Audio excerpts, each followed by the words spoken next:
in terms of adjusting MyVec map, I'll tell you right now, the best place to start is probably just taking the JDM version of the MyVec map that comes on the JDM Evo 9s and starting from there, because it's a more aggressive but also safe implementation of MyVec, and it seems to be a great place to start, especially for stock cam, stock turbo cars. The other thing I can show you while we're here is looking at some of the boost tables.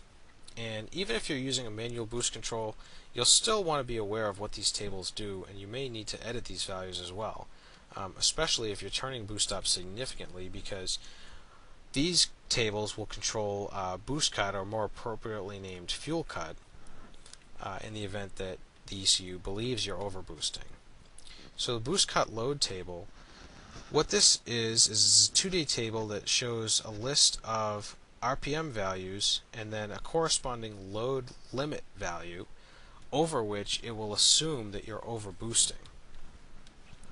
So if we bounce back to our EvoScan log real quick, and we see since I've turned the boost up on this turbo, and since I'm logging significantly more load than I would have in a stock setup, this car would basically always be exceeding these stock boost cut values. Remember, I was at 280, 270, 260 load, and basically at all times I would be, in the eyes of the stock ECU, I would be overboosting. And what it will do at that point is it'll reference this boost cut delay table, and it'll say, okay, if he's exceeding this amount of load for this amount of time in milliseconds, then something's wrong, cut fuel, and it'll basically feel like you hit a brick wall. Now the other probably bad habit that a lot of even professional tuners have gotten into, and maybe they do it because they don't want a customer to come back and say, what's wrong with my car, I keep hitting a brick wall, but they'll go in here and make this boost cut delay timer something extremely long. And basically what will happen is the ECU will never hit 1 million millisecond unless your car is just incredibly slow. You won't be experiencing that amount of boost for that amount of time. And that's basically a workaround. It's a hack job that I wouldn't recommend, because this is a good feature of the ECU. You would like it to be able to recognize when you're overboosting and cut fuel, because you don't want to be spiking 35 pounds and have the ECU do nothing about it. If the wastegate vacuum line pops off, if something's wrong with your boost controller, this is a good feature to have in the ECU. So to just outright disable it, in my opinion, is not the best idea. So we can set this guy back to 1000 milliseconds the way it is from the factory. But what I may want to do is come in here and change these load values, because now that I'm running more boost, I'm going to be running more load. So if I set all of these guys to 290, that wouldn't be a bad place to start. But if you recall, the load tapers as we go down the RPM scale. So maybe 290 load is bad at 3000, but it's really bad at 7000, because there's no way that it should be hitting those values at that RPM. So we could just kind of progressively decrement this guy, and eventually we'll end up with, you know, a smoother boost cut load table. So this may be your approach. I mean, it's pretty open. There's no specific set way of doing it. This would just be one possible way to set up this table if you're turning up the boost, and you want to be able to have the fuel cut safety feature, but not necessarily have it cut fuel while you're doing a typical normal pull. So that's the boost cut or fuel cut table. If you happen to be using the ECU for your boost control, the other thing you'll have to worry about is the target load that the ECU is looking for.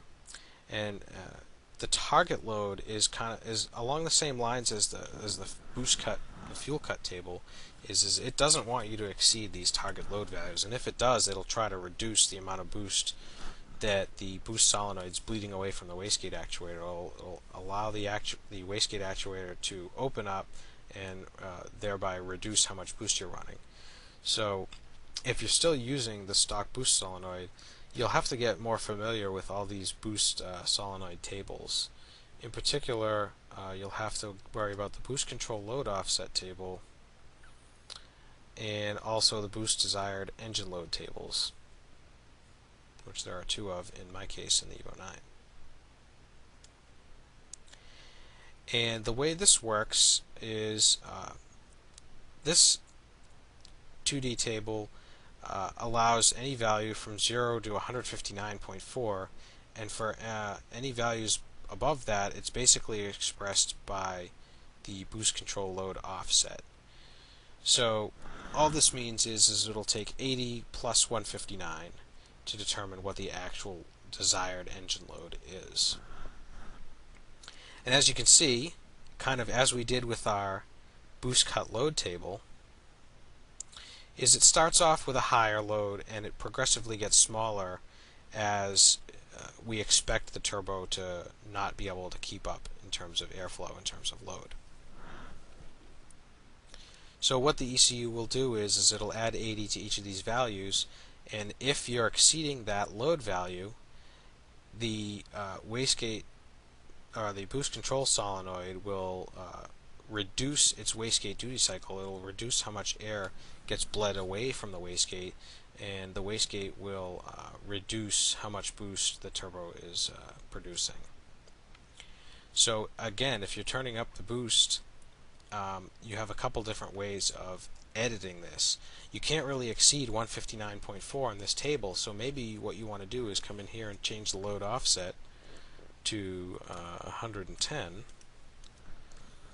and now that'll bump up, give us another 30 load on top of what we would typically have had from the normal desired engine load. Again, that doesn't apply to you if you use a manual boost controller, but it's still good to understand what it does.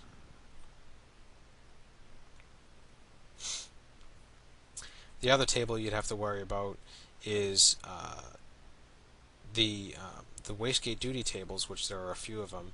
Baseline wastegate duty cycle is just an indication of how hard your boost solenoid is going to work to bleed air away from the wastegate. And by default, the restrictor pills that are in the vacuum lines from the factory, they don't restrict too much airflow from the wastegate actuator. So you have quite a bit of air getting through those vacuum lines. And that's intentional because that just means that even when this boost solenoid is bleeding away 100% of the air that it can possibly breathe away, there's still enough air to get to the wastegate to prevent you from exceeding approximately 20 pounds of boost. So if you aren't familiar with people who have allowed the stock boost solenoid to exceed 20 psi, they've probably done it by way of a custom boost pill that has a smaller passage for the air to come out of the turbo, the compressor housing, and go to the wastegate actuator. So less air getting to the wastegate actuator, more boost. And when you do that, these values will have to change, because no longer should you always bleed 100% of the possible air away. You may want to reduce that to 20 and start from there, because you won't know until you tune it how much boost you'll actually get out of it once you put in an aftermarket or a custom boost pill and take out the factory one. So those are the basics of tuning boost. The rev limits are pretty self-explanatory, so I don't think we need to go into too much detail on that. But again, if you understand the concept of data logging, you understand the concept of matching up load, timing, air fuel values to where they live in ECUFlash, you'll be able to start tuning your map, whether it's a stock map, whether it's a map that someone else made for you, you got tuned and you want to check up on it. This same practice applies. You're basically logging and cross-referencing.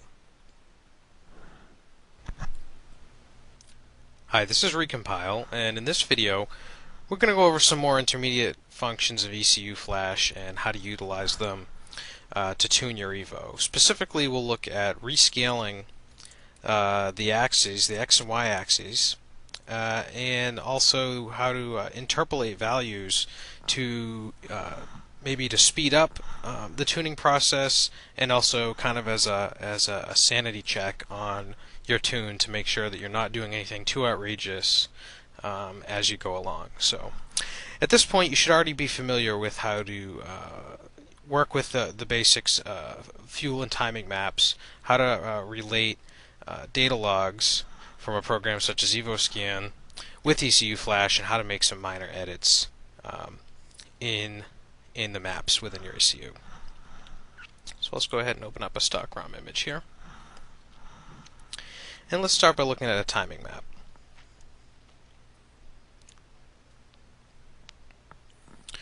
So looking at the stock timing map, there's a few things you'll notice. We kind of brushed on this topic briefly once before, but basically it's a smooth progression of ignition timing. As we go up the load column, across the load columns and down the RPM rows, we kind of have a progression of ignition timing here.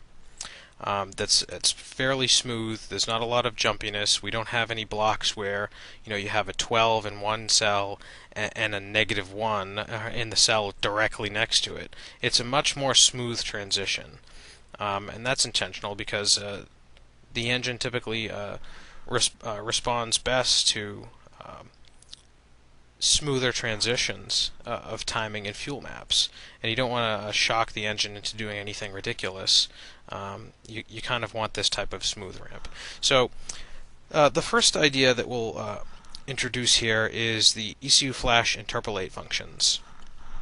And the interpolate functions are listed in the edit menu here. We haven't touched them yet, but they're below all the increment, decrement, set data, add data, multiply data, and then down here we have interpolate. Interpolate vertically, horizontally, or in both dimensions.